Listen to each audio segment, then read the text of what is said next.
Welcome to Mastering Scientific Presentations, a practical guide to making your research clear, persuasive, and memorable. Over the next few minutes, I'll walk you through simple habits and concrete techniques that help your ideas travel faster from slide to mind, whether you're presenting to specialists or a mixed audience.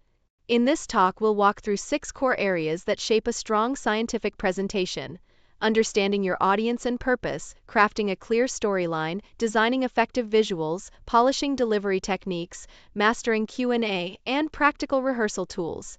Each section builds on the last so you can prepare talks that are both rigorous and engaging. Now we begin part 1, audience and purpose. Before anything else, decide who you are speaking to and what single message you want them to remember. That focus will steer every choice you make, from the depth of explanation to which results you highlight, so your talk lands where it matters. Define your core message in one sentence before designing slides, because that single takeaway guides the whole presentation. It shapes the storyline, prevents data dumping, aligns visuals and narration, and boosts audience retention and citations after the talk. Think of it as the lens that keeps your talk focused and memorable. Map the listener expertise gap by identifying what your audience already knows and what they don't, then tailor vocabulary depth accordingly. Use bridging explanations to connect familiar concepts to your novel findings and reduce cognitive overload, so listeners can follow your logic instead of getting lost in unexplained jargon or too much background. Part 2 introduces storyline crafting, where we turn results into a persuasive journey. A good storyline triggers curiosity, creates mental landmarks, and helps listeners track the logic, so your key findings feel inevitable rather than surprising or disconnected. Build an arc narrative frame by opening with audience-relatable context. Start with a shared problem your listeners recognize, zoom into the unknowns that your work addresses, and promise a clear closure or solution so they know why to stay engaged and what to expect next. When sequencing results, think of them as a logical journey rather than a chronological list. Begin with confirmatory data to set the stage, escalate to the pivotal discovery that answers the main question, and finish with broad implications that connect the finding to a wider context. Each step should answer the prior question and seed the next one. Part 3 focuses on visual design, where clarity beats decoration.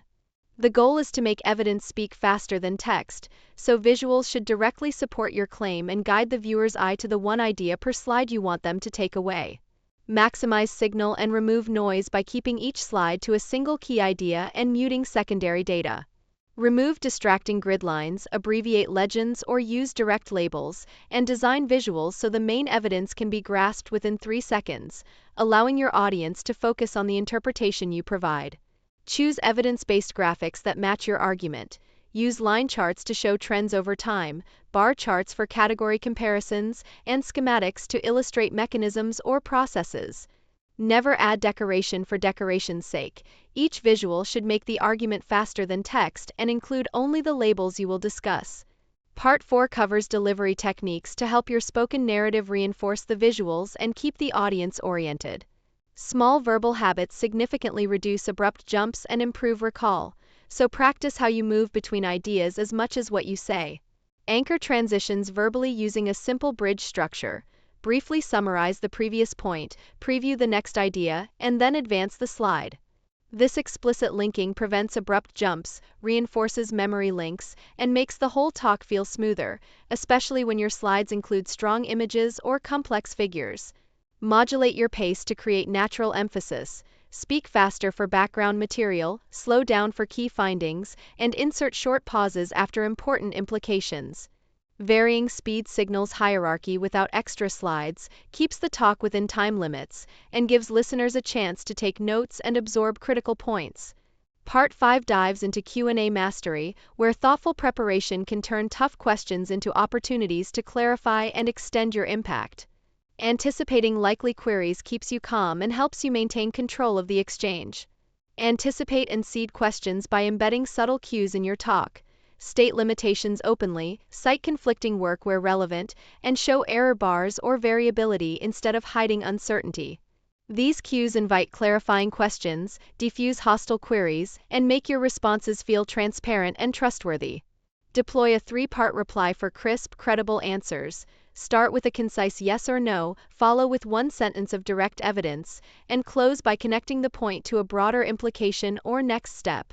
This structure keeps exchanges short, informative, and professionally persuasive.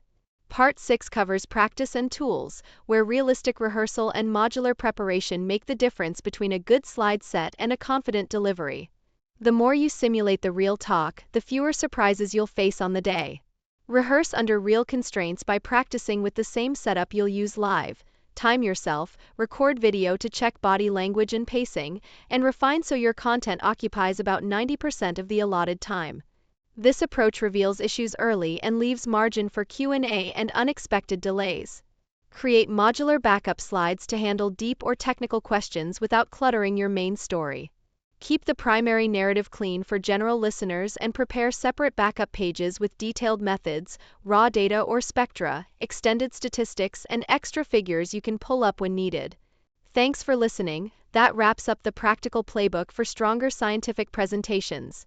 If you take away one habit, let it be to shape every talk around a single clear message, and then practice delivering that message with intentionally chosen visuals and rehearsed transitions. I look forward to your questions.